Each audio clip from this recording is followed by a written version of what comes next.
Who are we looking to pick up this week? And again, folks, all the players that I list are available in at least 40% of leagues between Yahoo, ESPN, Sleeper. Caleb Williams was out there. In fact, I told a buddy of mine in one of my leagues to go pick him up last week, and he didn't. He played Cooper Rush instead. I'm not going to name names because then I'll get the celebrity name drop. No. Yeah, he did. He did. He did. I'm not going to say the name, though. Yeah, he Somebody played Cooper Rush over Caleb Williams. I mean, Caleb didn't have like a spectacular matchup, but yeah, he did. Yeah. Yep. So Caleb is out there. And this week, the matchup's not good either. He's got the Lions in Detroit on Thanksgiving. But still, again, I mean, Buymageddon Part 2 is coming in week 14. So pick up Caleb.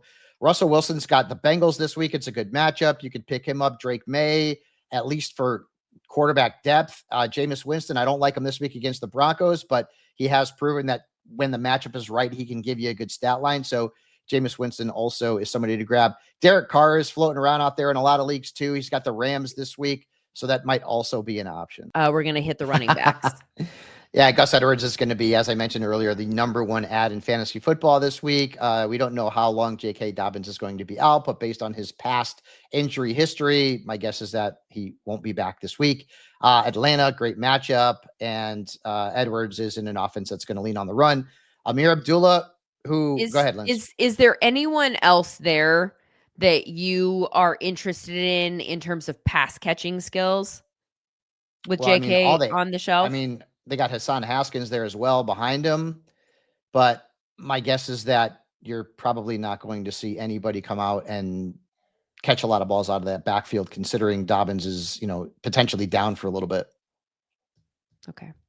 Yeah. Amir Abdullah, who I talked about last week, who does have pass catching value, and that's started why him here in a couple of leagues, and he was good. I don't know Zamir White and Alexander Madison's status for Friday. Yeah. But it is a short week. Remember, they play on this Black Friday game against the Chiefs. Do I like the matchup? Nope. But again, a starting running back in the NFL who's coming off a 17-point game needs to be added in fantasy leagues. And then Jeremy McNichols. We talked about the Commanders' backfield. Austin Eckler, I would guess very unlikely to play this week against the Titans. Brian Robinson's been dealing with injuries for part of this season. He got hurt again last week. Jeremy McNichols will be a prominent ad, and he's got a revenge game against the Titans. And Chris Rodriguez also is going to be floating around out there, but McNichols would be the guy that I'd be targeting. And then Roshan Johnson, who Lindsay talked about a little bit last week, just handcuff. And he did get into the end zone. He played a decent amount of snaps this past week. Not saying I'd play him against the Lions. Hell, I don't even like DeAndre Swift. But now is the time, guys, that if you have a DeAndre Swift and you don't have his handcuff, you may want to pick him up. And again, another Buymageddon coming up. So it doesn't hurt to have some kind of depth.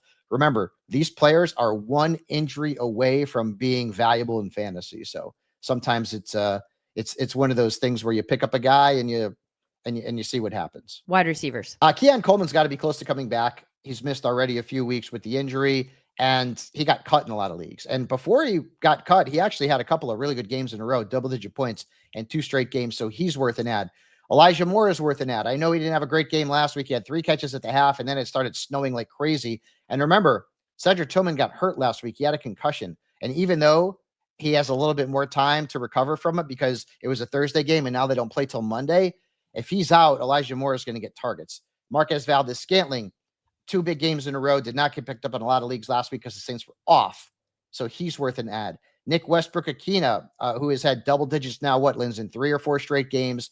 He's been making big plays. The targets are not massive, but when he's getting the ball, he's finding the end zone. He's getting behind defenses a lot.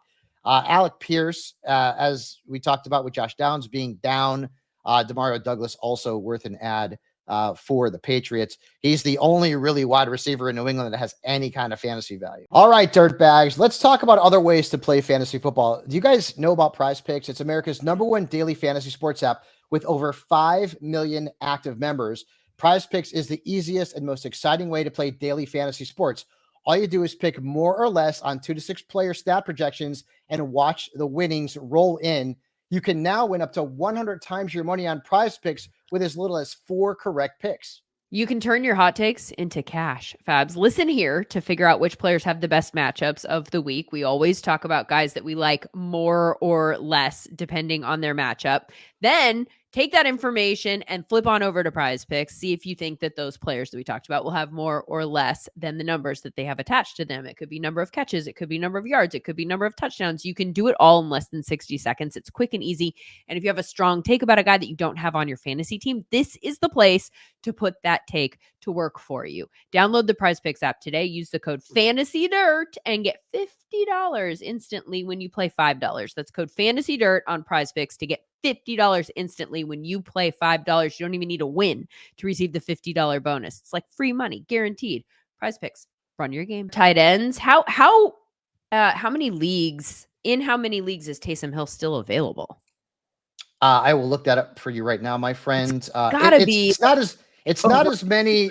Now that he's not available in as many leagues as a lot of these players, but 53% ownership in ESPN, so almost half. Wow. Okay. That's a lot of availability.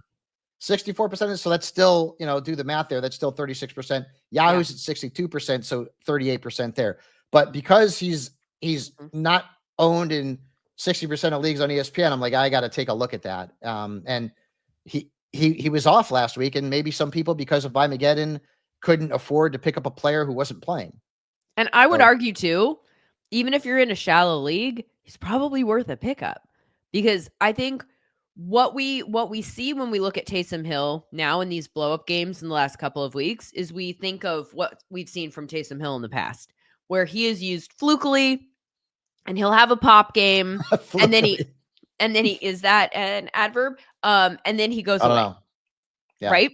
Because you just use him as a gadget and it works for this game, and then they don't even bother with the next game. That's not what's happening with Taysom Hill right now. What's happening with Taysom Hill right now is he's a guy who can do a bunch of different things, and they need him to do all of those things because they have so few assets that are actually healthy. So Taysom is going to be on the field. Taysom is going to be a big part of the offense. He's not a guy that they can afford to put on the sideline for the next few weeks anyway. So, and they have the Rams coming up, so they'll be able to move the ball against the Rams. I would argue that what we've seen from Taysom, you're not going to see like 40 plus points from him regularly, but I would argue that Taysom's going to be a big part of the offense moving forward, and that he is a guy that's in the top 12 of tight ends on a week-to-week basis that you should consider starting. And so maybe even lower than that, like closer to 1 from 12. And so even if you're in a shallow league, I think Taysom should be owned. Noah Gray, he's had 4 touchdowns in his last 2 games. Geez Louise. So I guess he's a thing now. And I know it sucks. Like, I don't want to start a backup tight end in my fantasy league. But listen, 4 touchdowns in 2 games. He's got the Raiders this week. I would be stupid not to mention him. At the very least, doesn't he kind of get Isaiah Likely treatment? Because we did this with the Ravens, where at the beginning of the year when Isaiah Likely blew up, everybody was like, oh, it's Isaiah. Go get Isaiah. Like, why not look at Noah Gray the same way? Like, they're clearly using they're putting 2 tight ends on the field. I'd rather have Noah Gray than Isaiah Likely. That's for sure right now. Isaiah Likely didn't catch a pass last night. Luke Schoonmaker, I don't know what the status of Jake Ferguson is, but the Cowboys are on a short week. So Schoonmaker had a touchdown last week, should be added. Obviously, Taysom Hill is the crown jewel among tight ends if he's out there, and he is out there in some leagues.